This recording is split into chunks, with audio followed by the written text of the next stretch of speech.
ألف لام را تلك آيات الكتاب المبين إنا أنزلناه قرآنا عربيا لعلكم تعقلون.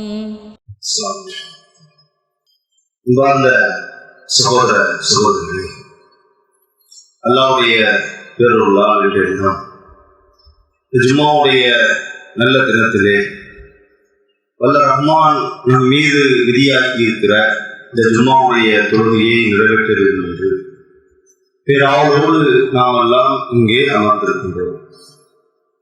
இந்த உலகத்தில் மனிதர்கள் வாழ்ந்து கொண்டிருக்கக்கூடிய இந்த தருணத்தில் இந்த உலகமே வாழ்க்கை, இந்த உலகமே கெதி, இந்த உலகத்தில் அனுபவிக்கக்கூடிய எந்த ஒரு விஷயமே தனக்கு போதுமானது என்று எல்லா மனிதர்களும் சிந்தித்தாலும் செயல்பட்டாலும் மூமின்களாகிய நாம் அப்படி இந்த உலகத்தை பார்க்க முடியாது, பார்க்கவும் கூடாது.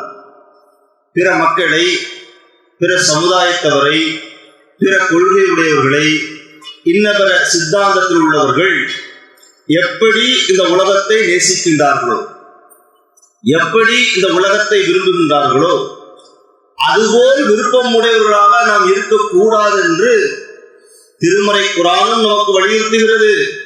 அன்னலம் பெருமானார் நபிகள் நாயகம் ஸல்லல்லாஹு அலைஹி வஸல்லம் அவர்களும் பல தருணத்திலே நமக்கு சொல்லி காட்டுகின்றார்கள்.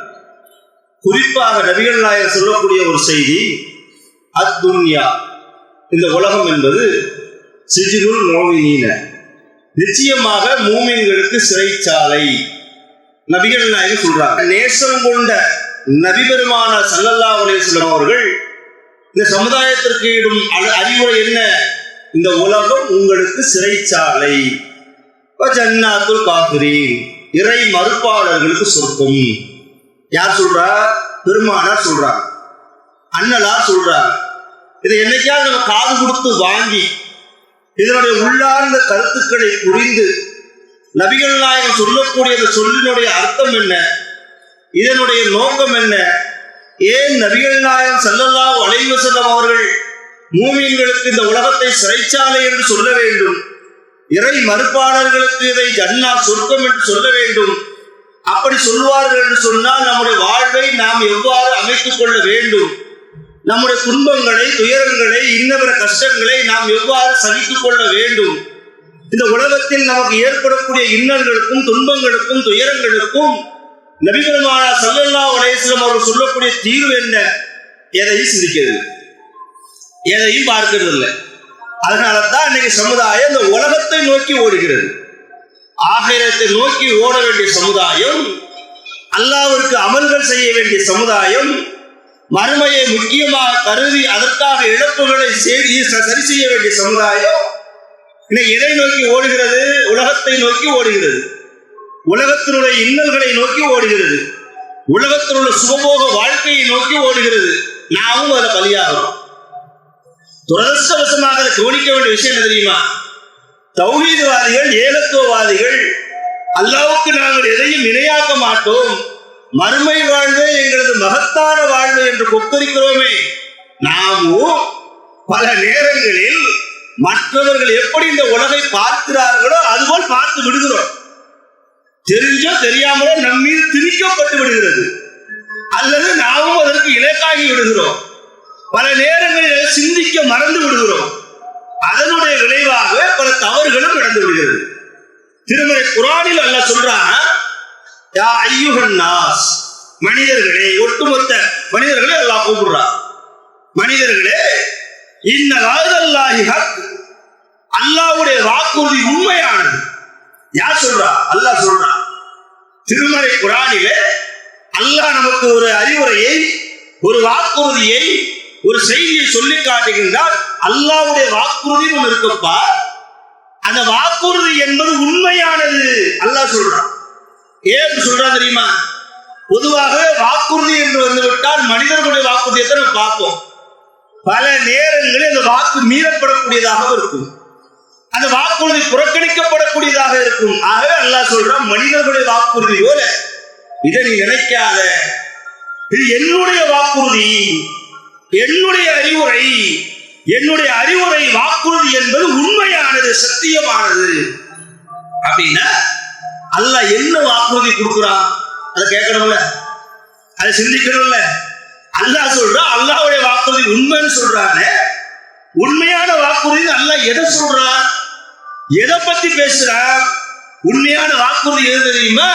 சொர்க்கம் தான் உங்களுக்கான வாக்குறுதி. இந்த உலகத்திலே இறை நம்பிக்கையாளர்களாக, இறைவனுக்கு எதையும் இணையாக்காம, இறைவனுக்கு நல்லடியார்களாக வாழக்கூடிய மக்களுக்கு அல்லாஹ் கொடுக்கக்கூடிய வாக்குறுதி என்ன? சொர்க்கம், ஜன்னா. உனக்கு வச்சிருக்கிறாங்க அல்லாஹ். மனிதர்களாகிய நம்மளை பற்றி பேசும் பொழுது, எனக்கு நீ எதையும் இணையாக்காமல் என்னுடைய கட்டளைக்கு கட்டுப்பட்டு இந்த தூதர் காட்டிய வழிப்பிரகாரம் நடந்தேன் என்று சொன்ன உனக்கு சொர்க்கம் இருக்கிறது. அந்த சொர்க்கத்தை உனக்கு நான் வாக்குறுதியாக தருகிறேன். அந்த வாக்குறுதி என்பது மனிதர்களுக்கு கொடுக்கக்கூடிய வாக்குறுதி போல அல்ல. அப்படி நினைச்சிடாதே. அல்லாஹ் வாக்குறுதி கொடுக்கிறான், இந்த உலகத்தை இழந்து மறுமையை பெறப்போகிறோம், அதனால அந்த வாக்குறுதி உண்மையோ நினைக்காத. என்னுடைய வாக்குறுதி என்பது உண்மையானது, சத்தியமானது, சொர்க்கம் உனக்கு உண்டு சொல்லிட்டு அல்லாஹ் சொல்றா, துன்யா, இந்த உலக வாழ்வு உங்களை ஏமாற்றிவிட வேண்டாம். அடுத்த ஒரு வசனத்தினுடைய அடுத்த வாக்கியம் முதல்ல வாக்குறுதி உண்மையானதுங்கிறான். சொல்லிட்டு என்ன சொல்றாங்க, உலகருக்கு உன்னை ஏமாற்றி விட வேண்டாம். ஏன் ஏமாத்துது? இந்த உலகம் என்பது மனிதர்களுக்கு இன்பமயமானது, ஒளிமயமானது, பார்ப்பதெல்லாம் கவர்ச்சியாக்கப்பட்டுள்ளது, காப்பதெல்லாம் வேண்டும் என்ற எண்ணத்தை தூண்டக்கூடியதாக இந்த உலகம் இருக்கிறது. வீடு பார்த்தா வாங்கன்னு ஆசை, காரை பார்த்தா வாங்கன்னு ஆசை, சொத்து சுகங்களை வாங்கன்னு ஆசை. வாங்கலாம், தப்பு இல்லை. ஹலாலான வழியில், ஹலாலான முதலீட்டில் அல்லாஹ் கொடுத்த அருள்கொடையை தண்ணீர் தப்பு. ஆனால் அவைகளெல்லாம் உன் மார்க்க நெறிகளை விட்டுவிட்டு ஹராமானதை தேர்வு செய்து எந்த விதமான நெறிகளையும் பேணாமல் இவைகளை நீ எடுப்பேன் என்று சொன்னால் இந்த உலகம் உன்னை ஏமாற்றுகிறது, அல்லாஹ்வுடைய நிலையை விட்டு உன்னை தூரமாக்குகிறது, இறைவனுக்கும் உனக்கும் உண்டான தொடர்புக்கு இடைமறிப்பாளராக நின்று கொண்டிருக்கிறது. அல்லாஹ் சொல்ற, உலகம் உன்னை ஏமாற்றி விட வேண்டாம். இந்த உலகத்தில் நீ மூழ்கி, இந்த உலகத்தில் நீ மூழ்கி முத்தெடுத்து அதனால் கிடைக்கப்படக்கூடிய ஆதாயங்கள் இருக்கிறது. இதன் மூலமாக நீ சொர்க்கத்தை இழந்து விடாது, சொர்க்கத்தினுடைய இன்பத்தை இழந்து விடாது, சொர்க்கத்தில் நிலையான வாழ்வுகளை இழந்து விடாது. அல்லாஹ் சொல்றான். உலகம் உன்னை ஏமாற்றக்கூடாது. என்ன அர்த்தம்? தொழணும், தொழ மாட்டேன், கடையில வியாபாரம் பார்ப்பேன், நோன்பு நோக்கணும், நோக்க மாட்டேன், என் வேலையை பார்ப்பேன், சிரமா இல்லையா, இருக்கமா இல்லையா? மார்க்க பணிகளை விட்டு விடுகிறோம், அமல்களை விட்டு விடுகின்றோம், நல்ல செயல்களை விட்டு விடுகின்றோம், தான தர்மங்களை விட்டு விடுகின்றோம், அழகான பேச்சுக்களை விட்டு விடுகின்றோம். ஏன்? இந்த உலகம், உலகத்தின் மீதான மோகம், உலகத்தின் மீதான ஆசை, உலகத்தில் கிடைக்கப்படக்கூடிய எந்த ஒன்றுமே எனக்கு நிலையானது என்ற தவறான சிந்தனை. அப்படிதான் நினைக்கிறான். ஒரு வீட்டை கட்டிட்டா அவனுக்கு இருக்க சந்தோஷத்தை பார்த்தீங்கன்னா என்னமோ நிலையாக இருக்க போறது மாதிரி முட்டால் மண்ணுக்குள்ள போறேன். அதான் ஏமாத்துறது. அவனே ஒரு காரை வாங்கிட்டா என்னமோ சொர்க்கத்துக்கு போன மாதிரி சந்தோஷம். போயிருவியா? கொண்டு போயிட முடியுமா? நடக்காத. இந்த உலகத்தில் பெறக்கூடிய எல்லாம் அறியக்கூடியவை, நிரந்தரமற்றவை, எதுவும் உன்னோடு வரப்போறது இல்லை. ஆனால் நீ சொர்க்கத்துக்கு சென்று விட்டால் சொர்க்கம் நிலையானது, சொர்க்கம் உயர்வானது, சொர்க்கம் இன்பமயமானது, சொர்க்கம் முடிவில்லாதது, சொர்க்கத்தில் எந்த விதமான அசுத்தங்களும் கிடையாது, அருவருப்பானது கிடையாது, நினைத்ததெல்லாம் கிடைக்கும், இஷ்டப்படி வாழலாம், சுகபோகமான வாழ்க்கை, முடிவில்லாத வாழ்க்கை, எல்லையே இல்லாத வாழ்க்கை. அந்த வாழ்க்கைக்கு வாழ்ந்தால் நாம மறந்துடுறோம், நாம பின்வாங்கிறோம், நாம இதை பற்றிய சிந்தனை இல்லாமல் இருக்கும். சொர்க்கத்தை பற்றி அறிவுறுத்தப்படும் போதெல்லாம், சொர்க்கத்தை பற்றிய இன்பங்களை பேசப்படும் போதெல்லாம் காதுகளில் வாங்குகிறோம், ஆனால் உள்ளத்தில் இறக்குவதில். சொர்க்கத்தை பற்றி பேசும் பொழுது, அதனுடைய வர்ணனைகளை திருமறை குரானிலே படிக்கும் பொழுது சொர்க்கத்தினுடைய சுகபோக வாழ்க்கையை சிந்தனையில் ஊட்டும் பொழுது காதுகள் உழுது. வார்த்தைகளை கேட்கிறோம், உண்மையை கேட்கிறோம், உள்ளத்தில் நிலைநிறுத்துகிறோமா? உள்ளத்தில் நிலைநிறுத்தி அந்த சொர்க்கத்திற்காக வாழ்வதனை அர்ப்பணிக்கிறோமா? ஒவ்வொருவரும் சிந்திச்சு பார்க்கணும். ஒரு சுய பரிசோதனை செய்யக்கூடியவர்களாக நாம் ஒவ்வொருவரும் மாற வேண்டும். மாறினால் தான் சொர்க்கம். சாதாரணம் இல்லைங்க, சொர்க்கத்துல சாதாரணமா அடைய முடியாது. அதற்கென்று ஒரு தியாகம் வேண்டும், அதற்கென்று ஒரு உழைப்பு வேண்டும், அதற்கென்று சிலதை இழக்க வேண்டும். சொர்க்கம்ல சுமையா? ஒரு சாப்பாடு, ஒரு நேரம் சாப்பாடு சாப்பிட எத்தனை மணி நேரம் உழைக்கிறோம், எவ்வளவு சிரமப்படுறோம். சொர்க்கம் என்பது எவ்வளவு எளிதா, எவ்வளவு உயர்வானது. ஒரு செய்தி பாருங்க, நபிகள் நாயகம் ஸல்லல்லாஹு அலைஹி வஸல்லம் காலத்துல அல்லாஹ்வுடைய தூதரிடம் ஒரு பெண்மணி வருகின்றார். சொர்க்கம் சொர்க்கம் சொல்றோம்ல, சொர்க்கத்திற்கான நிலை பாருங்க. வந்து அல்லாஹ்வுடைய தூதர்கிட்ட பேசுகிறார். அல்லாஹ்வுடைய தூதரே, நான் வலிப்பின் நோயால் சிரமப்படுகின்றேன். காக்கா வலிப்பு நோய் இருக்கா இல்லையா? எங்க பக்கத்துல காக்கா வலிப்பு சொல்லுவாங்க, இங்க எப்படி சொல்றாங்க? வலிப்புன்னு வச்சுக்கோங்களேன். காலையில வெட்டுமா இல்லையா? இந்த நோயினால் நான் சிரமப்படுகின்றேன் சொல்லுவோ ஒரு பெண்மணி. நம்மளை போல ஆண் கூட கிடையாது. எவ்வளவு உள்ள உறுதி, தாக்கத்து, நெஞ்சு உறுதி, நம்பிக்கை, சொர்க்கத்தை அடைய வேண்டும் என்ற சிந்தனை அந்த பெண்மணிக்கு பாருங்களேன். தூதத்தை சொல்றாங்க, இந்த காக்கா வலிப்பு நோய் இருக்கிறது. அந்த காக்கா வலிப்பு நோய் வந்து அந்த நோய் என்னை மிகைப்பும் பொழுது நான் கீழே விழுந்துடுறேன். கீழே விழுந்து கல்காயில உதயும், என் ஆடைகள் எல்லாம் விலகுகிறது.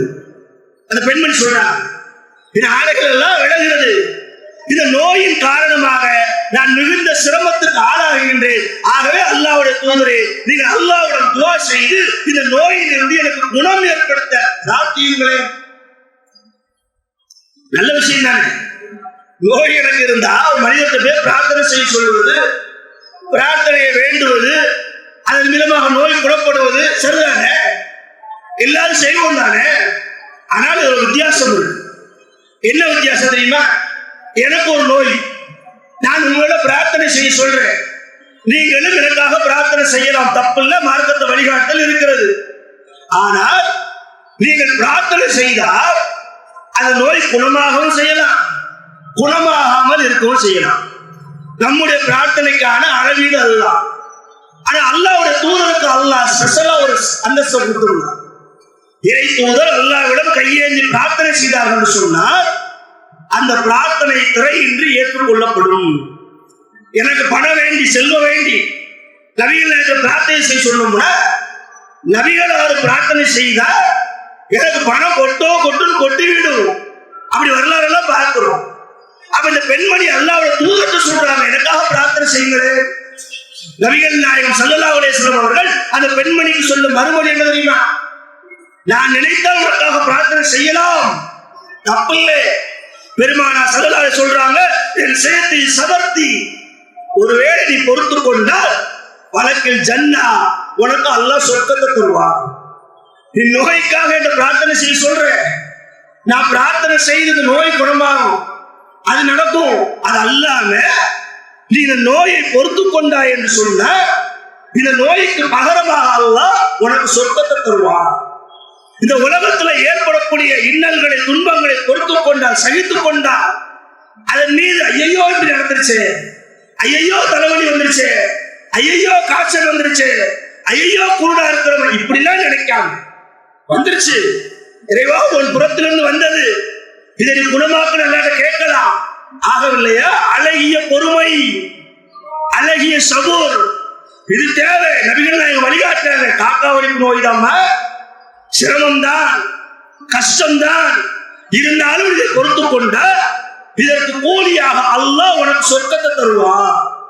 இல்ல நான் உனக்கு பிரார்த்தனை செய்யணும்னு நாடினால், நீ விரும்பினா உனக்காக நான் பிரார்த்தனை செய்கிறேன்.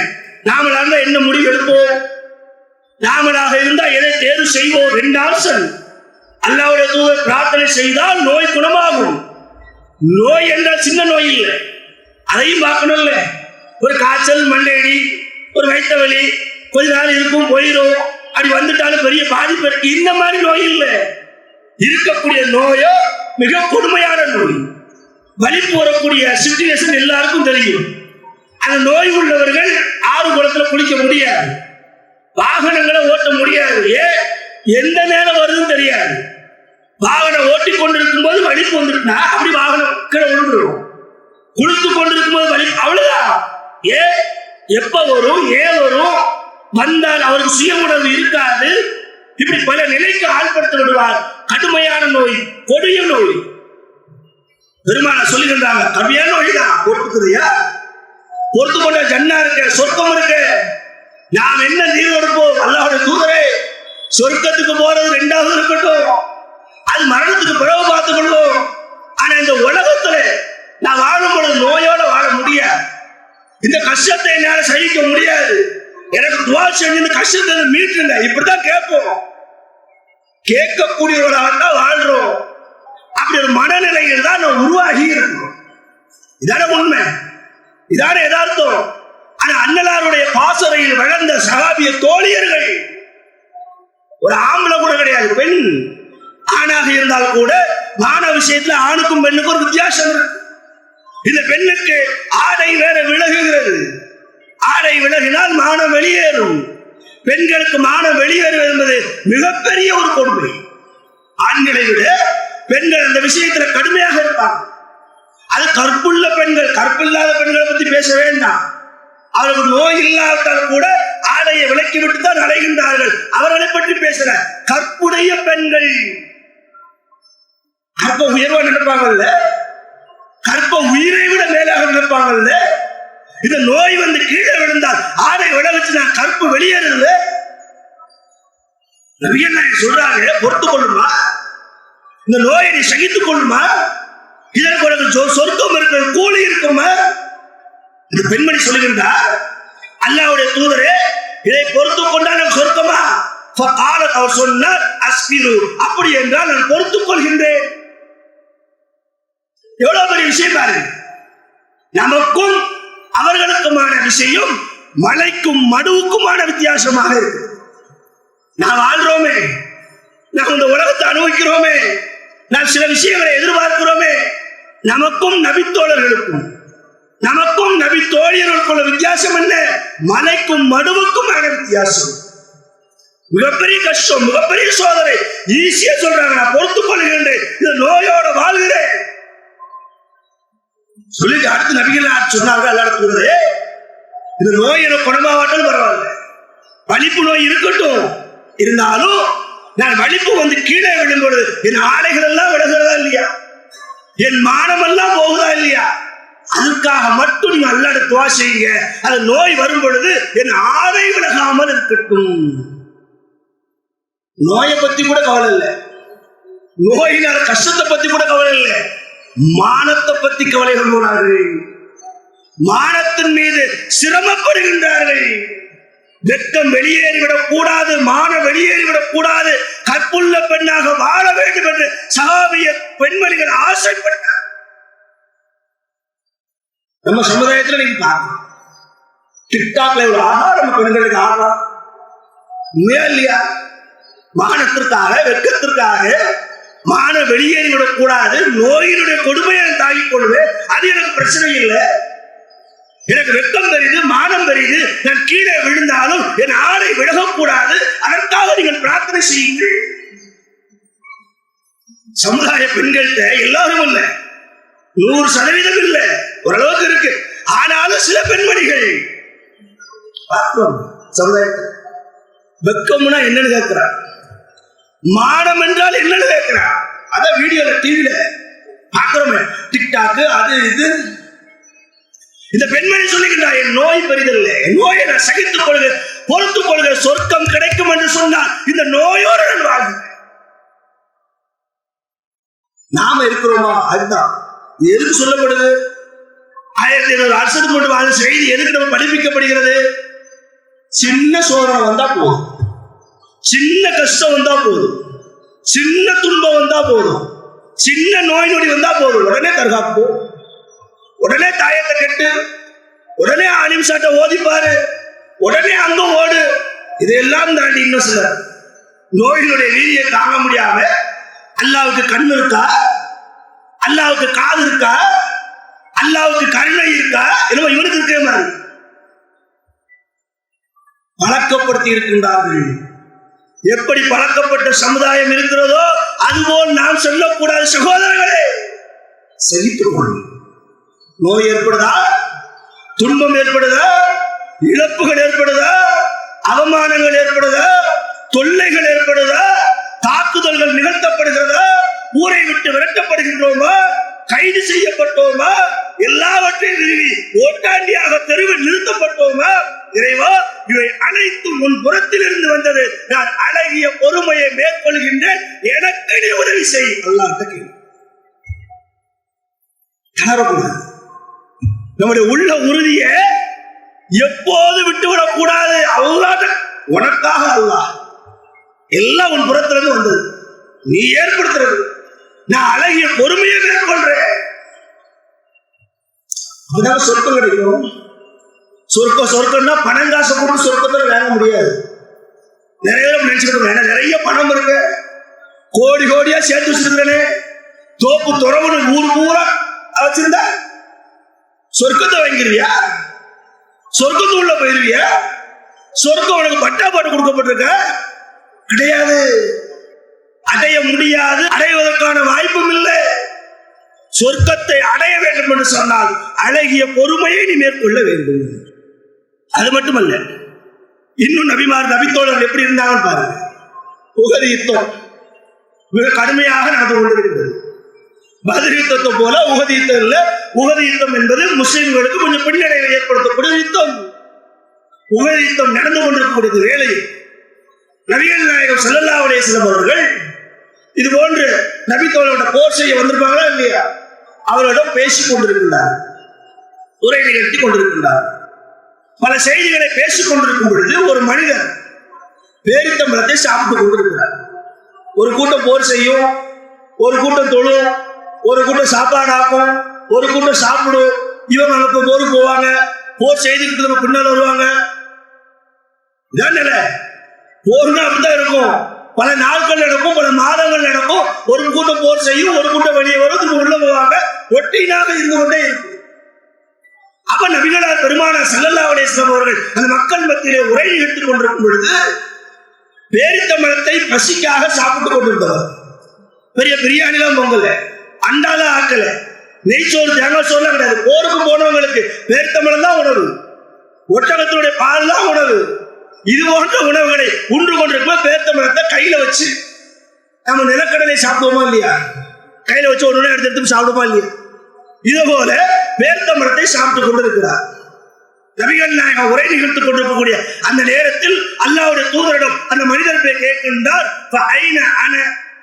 இந்த யுத்தத்தில் நான் கொல்லப்பட்டால் எங்கே இருப்பேன்? யுத்தம் நடந்து கொண்டிருக்கிறது. நபிகள் நாயகத்திடம் மனிதர் கேட்கின்றார், அல்லாஹ்வுடைய தூதரே, சண்டை நடக்கா இல்லையா? யுத்தம் நடக்கா இல்லையா? யுத்தம் கொடுமையா போய்கிட்டு இருக்கா இல்லையா? இந்த போர்ல நான் கொல்லப்பட்டால் நான் எங்கே இருப்பேன்? நபி பெருமானார் ஸல்லல்லாஹு அலைஹி சொன்னார்கள், ஃபில் ஜன்னா, நீ சொர்க்கத்தில் இருப்பாய். எங்க இருப்பேன்? போர் நடக்கு, போனே, கொல்லப்பட்டால் எங்க இருப்பேன்? நீ சொர்க்கத்தில் இருப்பேன். அந்த மனிதர் பெருமானாருடைய இந்த சொல்லை கேட்ட உடனே, கொல்லப்பட்டு விட்டால் சொர்க்கத்துல இருப்பேன், சொர்க்கத்துக்கு போயிருவேன், சொர்க்கம் உறுதியானது, இந்த செய்தியை கேட்ட மாத்திரத்தில் அவருக்கு வேற எதுவும் சிந்தனைக்கு வரல. என்னத்துக்கு வரல?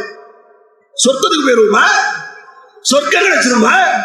அப்படின்னா அந்த உயிரை விடுவதில் எனக்கு என்ன தயக்கம் உள்ளது நினைக்க? சொர்க்கத்துக்கு போக வாய்ப்பு கிடைச்சிருச்சு. சொர்க்கத்திற்கு செல்வதற்கான டிக்கெட் அந்த போர்க்களத்தில் விற்கப்படுகிறது. அதானே போர்க்களத்துல தானுங்க போர் செய்வதுதான் டிக்கெட். கொல்லப்பட்டா நுழைஞ்சாச்சு எங்க? சொர்க்கத்துல. அந்த மனிதர் சொல்லப்பட்ட மாத்திரத்துல கையில கொஞ்சம் பேர்த்தம்பழம் சாப்பிட்டு இருந்தாரு. அந்த மனிதர் என்ன செய்கின்றார்? தன் கைகளில் இருந்த பேர்த்தம்பழங்களை வீசி எறிகிறார். அல்லாஹ்வுடைய தூதர் கொல்லப்பட்டா சொர்க்கம் வேணும்னு சொல்றாங்க. சொர்க்கத்திற்கான வாசனை திறந்தாச்சு, அதற்கான வழியை தெரிஞ்சாச்சு. அதுக்கு பிறகு இந்த பேரித்தம்பழத்தை திங்கணுமா? இந்த பேரித்தம்பழத்தை தின்பத நேரத்தை செலவிடணுமா? கையில 10 பேரித்தம்பழம் இருக்குமா? வீசி எறிகிறார். இது கிடக்கு நான் சொர்க்கத்துக்கு போறேன். நேரடியாக ஒரு போர்க்களத்துக்குள் நுழைகின்றார். சும்மா காத்தல உள்ளே சென்று யுத்தம் செய்கின்றார். ஹத்தா எதுவரை தெரியுமா? குத்தில அவர் கொல்லப்படும் வரை. நீங்க நினைச்சு பாருங்க, நான் நினைச்சு பார்க்கணும். ஒரு நபித்தோழர்கள் நபித்தோழியர்கள் சொர்க்கம் கிடைக்கும் என்று சொன்னால் நோயை பொறுத்துக் கொள்கின்றார்கள், உயிரை இழக்க முன்வருகின்றார்கள், பொருளாதாரத்தை இழக்கின்றார்கள், மனைவி மக்களை விட்டு விட்டு ஹிஜ்ரத் எல்லாம் சொர்க்கத்துக்காரங்க. சொர்க்கம் கிடைக்கும் தான் முதல்ல சொன்னே. அல்லாஹ்வுடைய வாக்கு உண்மையானது. அந்த வாக்கு எது? இந்த சொர்க்கம் தான். அந்த வாக்கு இந்த சொர்க்கம் தானே. அந்த அல்லாஹ்வுடைய வாக்கின் மீது நம்பிக்கை வைத்ததன் விளைவுதான் இவர் உயிரை விடுகின்றார். இந்த பெண்மணி தனக்கு இருக்கக்கூடிய வலிப்பு நோயை பொறுத்துக் கொள்கின்றார். நாம என்ன செய்ய போறோம்? அடுத்த கேள்வி இங்க தானே, நம்ம நோக்கி தானே. நாம தானே சிந்திக்கணும். அவங்க எல்லாம் உயிரை விட்டுருக்காங்க, இவ்வளவு பொறுமையை மேற்கொண்டிருக்காங்க. நாம என்ன செய்ய போகிறோம்? நமக்கு எது அடைய போகிறது? நமக்கு சொர்க்கம் வேண்டும் என்று சொன்னால் நீங்கள் பொறுமையாளர்களாக மாற வேண்டும். இந்த உலகத்திலே அல்லாஹ்விற்காக எதையும் இழக்கக்கூடியவர்களாக உங்களை உருமாற்ற வேண்டும். சொர்க்கம் வேணும்னா செய்யலாம்ல. சொர்க்கம் வேணும்னா செய், இல்லையா உலகத்துல சுகபோகமா வாழ்ந்துடுவோம். இந்த உலகத்தை பெருசா நினைக்கல, வாழு, சுகபோகமா இரு, நிம்மதியா இரு. எது வரைக்கும்? 60 வயசு வரைக்கும் அல்லது 70 வயசு வரைக்கும், இல்ல 100 வயசு இருந்துட்டு போய. அதுக்கு பிறகு எங்கடா போவ? ஏண்டா வரணும், என்கிட்ட வருவீங்கல்ல, நான் தீர்ப்பு சொல்லணும்ல. என்கிட்ட சொர்க்க நரகம் இருக்குல்ல. சொர்க்கம் வேண்டும் என்று சொன்னால் இப்படி இப்படி நலன் சொன்னல, இதையெல்லாம் பொறுத்துக்கோன்னு சொன்னல, இப்படி எல்லாம் தியாகம் எதையாவது செஞ்சியா? திருமறை குர்ஆன்ல அல்லாஹ் பேசுகிறான், அவன் சுரீசிக அணிந்தா, எந்த ஒரு மனிதன் நரகத்திலிருந்து தூரமாக்கப்பட்டு உதுகளில் ஜன்னா சொர்க்கத்தில் நுழைவிக்கப்படுகின்றாரோ பக்கத்து பாச அவர் வெற்றி பெற்று விட்டார். அல்லாஹ் சொல்றான், வெற்றியே நரகத்திலிருந்து தூரமாக்கப்பட்டு சொர்க்கத்தில் நுழைவிக்கப்படுவதா. புரியுதா? விஷயம் தெரியுதா? வெற்றினா எது? எம்எல்ஏ வெற்றி இல்லை, எம்பி வெற்றி இல்லை, முதலமைச்சர் வெற்றி இல்லை. எது வெற்றி? சொர்க்கம் தான் வெற்றி. நரகத்திலிருந்து தூரமாக்கப்படுவதால் வெற்றி. அந்த நரகத்திலிருந்து தூரமாக்கப்பட்டவர்களாக சொர்க்கத்துள் நுழைவிக்கப்பட்டவர்களாக திருமறை குர்ஆன் சொல்லப்படக்கூடிய ஃபக்கத் ஃபாஸ வெற்றி பெற்றவர்களில் நம் அனைவரையும் அல்லாஹ் ஆக்கியல்ல. அந்த கூட்டத்தில் ஒருவராக நம்மளை எல்லாம் மாற்ற நாம் நம்முடைய எண்ணங்கள், நம்முடைய செயல்கள், நம்முடைய அமல்கள், நம்முடைய தியாகங்கள் எல்லாத்தையும் செஞ்சு எல்லாம் அல்லாஹ்வாக. நான் உழைக்கிறது, தொழுகிறது, நோன்பு வைக்கிறது, மார்க்க பணி எல்லாம் ரப்புக்காக, எவனுக்காகவும் இல்லை, எவனுக்காகவும் இல்லை, அல்லாஹ்வுக்காக. அல்லாஹ்வுக்காக இருக்கு. அல்லாஹ் ஒரு வாக்குறுதி சொல்லிட்டு, எனக்காக நீ இப்படி நடந்தால் உனக்காக நான் சொர்க்கத்தை தருவேன். அந்த வாக்குறுதி பொய்யானது கிடையாது, அந்த வாக்குறுதி போலியானது கிடையாது, அந்த வாக்குறுதி 100% இல்ல 1000% உண்மையா.